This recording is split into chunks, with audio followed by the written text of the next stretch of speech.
L'Afrique, particulièrement, n'est pas préparée à ce qui se passe. Regardez un peu ce qui s'est passé en Chine pendant toutes ces semaines. Si ça se passait à Douala, ou à Libreville, Kinshasa, ou Abidjan, Dakar, ou ailleurs, Burundi, Kigali, Ouagadougou, ce serait comment? Est-ce qu'on aurait pu avoir la capacité, le courage, la maîtrise de la situation? On serait fini. On serait morts comme des mouches. Pourquoi? Parce que nous ne sommes pas préparés. Nous faisons face à une situation sérieuse, mes frères. Une situation qui pourrait décimer toute notre population. Nous sommes combien? 1 milliard, combien là? Fini. On n'a rien. Qu'est-ce qu'on a comme contre le coronavirus? En toute honnêteté, on n'a rien. Les Chinois étaient prêts parce qu'ils investissent dans l'intellectualisme, la science, le développement, l'innovation. Ils ont des gens qui sont là en train d'étudier toutes les manières de pouvoir contrer tout ce qu'ils pourraient avoir comme possibilité d'élimination de leur race ou peu importe comment vous voulez appeler ça. Les Italiens sont beaucoup plus avancés que nous en tout cas. Regardez comment ils ont des difficultés à gérer leur situation. Que ferions-nous, pauvre Afrique, nous qui privilégions les choses puériles, le divertissement, la télévision. On a besoin de revoir en toute conscience nos priorités. Chers frères africains, on a besoin de revoir nos priorités dans la vie. C'est triste de voir tout un peuple assis en attente que quelqu'un quelque part aux États-Unis, quand une personne en se réjouissant m'a envoyé une vidéo où le président américain est en train de dire on a finalement trouvé un vaccin qui est en mode test et très bientôt on pourra le distribuer au monde entier, on sauvera le monde. Et la personne est en train d'acclamer, il est content, on a trouvé un truc. Ça me révolte. Ça me révolte. Il faut avoir honte. N'est-ce pas le même président qu'on accusait de racisme, de suprémacisme il n'y a pas longtemps? Le même président que vous aviez accusé de racisme et de suprémacisme veut vous présenter un vaccin et vous vous acclamez « Oh bravo, il a finalement trouvé la solution pour nous ». Mais il faut avoir un peu d'estime personnelle. Il faut avoir honte. C'est comme si une personne t'insultait et puis finalement te dit « Bon, comme tu n'as pas mangé, passe à la maison, on va te donner à manger. » Et tu acclames, oui. Frère africain, il faut avoir honte. Ce n'est pas honorable. Comment peut-on nous battre pour une Afrique indépendante? Prétendre nous sommes des hommes forts, les descendants de je sais quoi, pendant que nous sommes incapables de trouver nos propres solutions à nos propres problèmes. Les Chinois ont trouvé leur solution. Ils n'ont pas demandé d'aide. Vous savez pourquoi? Parce qu'ils investissent en leurs fils et en leurs filles qui travaillent dur dans la science. Parce qu'ils sont capables de mettre de l'argent de côté afin de construire une communauté. C'est vrai, je ne dis pas que le système chinois est un système parfait. Je dis qu'ils savent comment reconnaître ce qui est important pour la communauté et mettre à l'écart ce qui est du personnel. L'Afrique a besoin de réfléchir. Que ce moment nous fasse réfléchir. Il ne s'agit pas seulement d'entrer en jeûne et prière pour prier la grâce de Dieu, l'amour de Dieu. C'est vrai, c'est bien la grâce de Dieu. Mais ce n'est pas la première fois qu'il y a les épidémies sur Terre.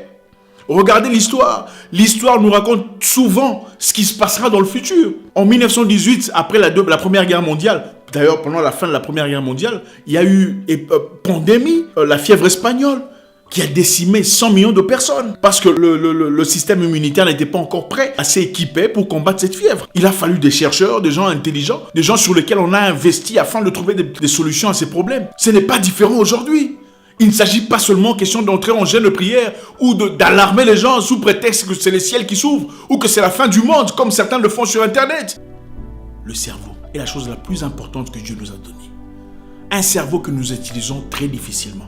C'est un cerveau que nous utilisons quand on veut faire du mal à nos prochains. C'est un cerveau qu'on utilise quand il faut comploter, quand il faut détruire. Un cerveau qu'on utilise quand il faut vilipender. Mais un cerveau toujours absent quand il faut contribuer. Quand il faut générer l'intelligence pour un bénéfice communautaire. On doit réfléchir, chers frères, que ce moment soit un moment de réflexion.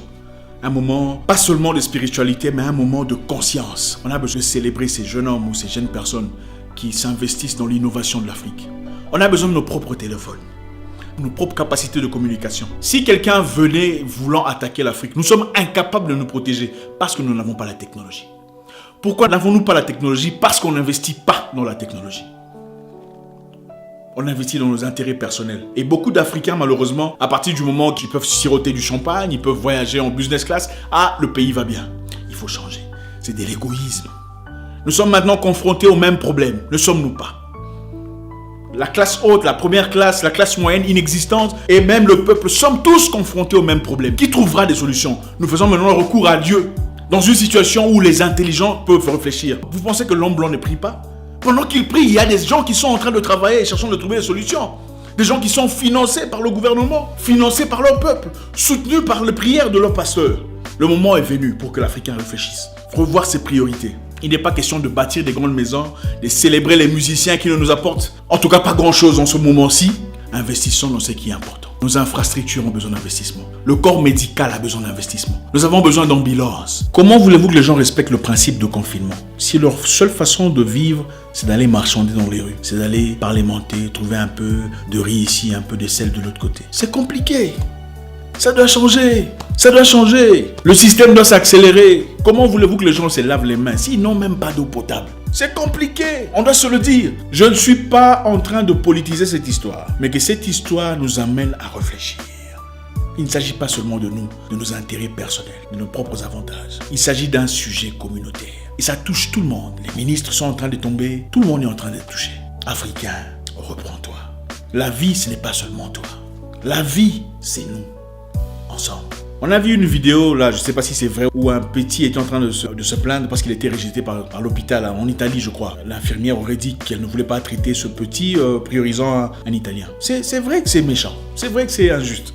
Mais c'est chez eux, c'est leur pays, leurs institutions. Il faut faire ça aussi chez nous. Comment vous allez crier au racisme si chez vous, vous n'avez rien? Sur quelle base? Tu te bats contre le voisin, mais tu veux l'eau du voisin. Comment? Dans quelles circonstances? Ça doit changer. Écoutez, je ne veux pas politiser le coronavirus.